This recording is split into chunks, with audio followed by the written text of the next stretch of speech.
Assalomu alaykum. Assalomu alaykum. Qizlarjonlar, 5 talik hadyamiz borligini bilardinglar va birinchi ishtirokchimiz Malikaxon. Akkauntlarini xolasanglar отметка qilib qo'yaman. O'zlari bilan alohida gaplashishinglar ham mumkin. O'tgan safargi hadyalarimizga shubha qilgan qizlarimiz, men bu safar videoga olib qo'yibman. Hadyamiz haqida ozgina ma'lumot bering, Malikaxon. Aytgan narsalari hammasi haqiqat, yolg'on narsa qo'shmaganlar. Bu birinchisi emas, ikkinchi marta kelishim. Birinchisida ham shunaqa bo'lgan, haqqoniy. Kelinglar, maslahat beraman hammanglarga. Ishlari juda ham zo'r. Rahmat.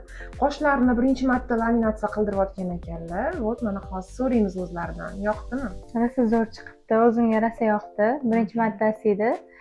Ishonib keldim, ishonchim har doimgidek ishonchimni oqlab rosa zo'r qilib berdilar. Rahmat, kattakon sog' bo'ling. Rahmat.